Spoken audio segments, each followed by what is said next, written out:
नमस्कार दोस्तों, मैं हूं जितेंद्र और आप देख रहे हैं जितेंद्र एलएलबी। दोस्तों, आज मैं बात करने वाला हूं कुछ ट्रेन जो होती है, यानी कि हमारी जो रेलगाड़ी होती है जो हमारे देश में चलती है, एक यातायात का पार्ट होती है। तो सभी ने सफ़र किया होगा, जैसा कि मैंने भी किया है। अगर किसी वजह से किसी लोगों ने अभी ट्रेन में सफ़र नहीं किया है तो उनके लिए भी ये जानकारी बहुत अहम है। देखिए, ट्रेन जब होती है, ट्रेन में आपने देखा होगा कि बोगी में एक चैन होती है। हमने सुना होगा कि या चैन को खींच के हम रेलगाड़ी को रोक सकते हैं। तो वही सारे नियम आज मैं बताऊंगा कि चैन को खींचने के क्या नियम हैं, क्या इस चैन को बेवजह अगर आप खींचते हैं तो क्या वो अपराध की श्रेणी में आता है। तो वही सारी चीजें इस वीडियो में क्लियर करूंगा। कृपया वीडियो पर बने रहिए। जो लोग नए हैं, चैनल को सब्सक्राइब करके साथ में बेल आइकन को प्रेस कर लीजिए। चलिए वीडियो शुरू करते हैं। दोस्तों देखिए, बात करते हैं पॉइंट नंबर 1 के बारे में कि अगर कोई व्यक्ति या आपके कोई साथ बुजुर्ग है और जिसकी उम्र 60 साल या उससे अधिक है, और अगर वो ट्रेन से छूट जाता है, या कोई बच्चा, छोटा बच्चा जिसकी उम्र 14 साल से कम है, तो वो अगर ट्रेन से छूट जाता है तो आप ट्रेन में चैन खींचकर ट्रेन को रोक सकते हैं, उसकी रफ्तार को धीमा कर सकते हैं।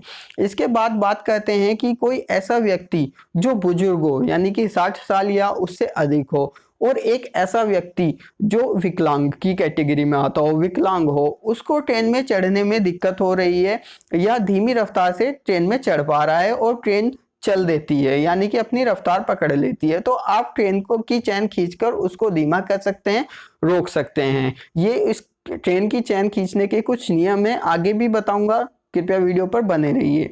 देखिए, पॉइंट नंबर 3 में बात करते हैं कि अगर ट्रेन में आग लग जाती है, आग समझिए कि आपकी बोगी में नहीं लगी पर ट्रेन के किसी भी बोगी में आग लग जाती है और आपको पता चल जाता है, आपको उस चीज का आभास हो जाता है, तो आप अपनी बोगी में चैन को खींच सकते हैं और ट्रेन को रुकवा सकते हैं। दोस्तों, वीडियो में आगे बढ़ते हैं और बात करते हैं कि देखिए, अगर ट्रेन चल रही है, ट्रेन ने अपनी रफ्तार पकड़ी हुई है और ट्रेन के अंदर यानी कि किसी भी बोगी में किसी की तबीयत खराब हो जाती है, तबीयत ऐसी खराब हो जाती है, किसी को दौरा पड़ जाता है या किसी को अटैक आ जाता है, तो इस तरह की अगर कोई भी संभावना हो जाती है या आपके साथी के साथ या बोगी में किसी भी पर्सन या किसी भी व्यक्ति के साथ है, तो आप चैन खींच सकते हैं। इसके बाद बात करेंगे कि अगर बोगी में यानी कि ट्रेन में किसी भी बोगी में कोई चोरी हो जाती है या डकैती हो जाती है या कुछ इस तरह की आपराधिक घटना हो जाती है, तो भी आप ट्रेन की चैन को खींचकर उसकी रफ्तार को कम कर सकते हैं, ट्रेन को रुकवा सकते हैं।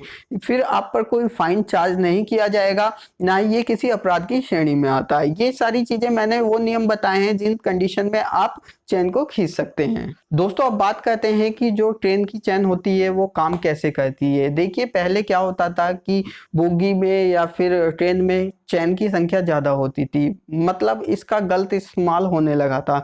जब इसका गलत इस्तेमाल होने लगा तो गवर्नमेंट ने इसकी संख्या को कम कर दिया गया।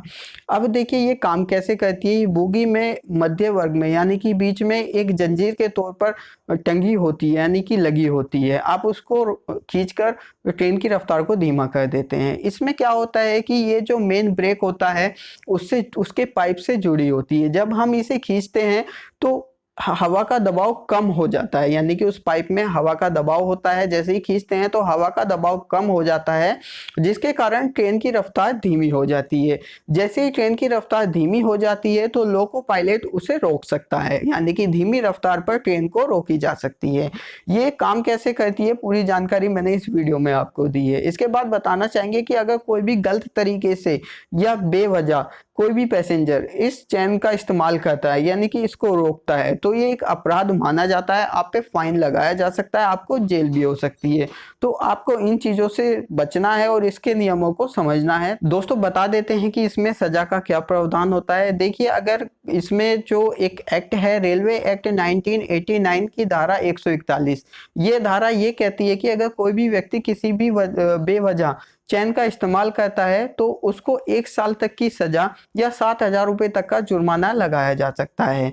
और बता देते हैं कि ये दोनों भी एप्लीकेबल हो सकता है, यानी कि आपको सजा भी हो सकती है और जुर्माना, दोनों चीज़ें आपको सहन करनी पड़ सकती हैं। आप पर अपराध होता है ये, तो केयरफुली इन चीज़ों को आप समझ लीजिए। ये आपको क्या करना है, ट्रेन की चैन को नहीं खींचना है बेवजह। अगर कोई ऐसा रीज़न होता है तो आप तभी इसका इस्तेमाल करें, वरना ना करें। Thank you for watching this video.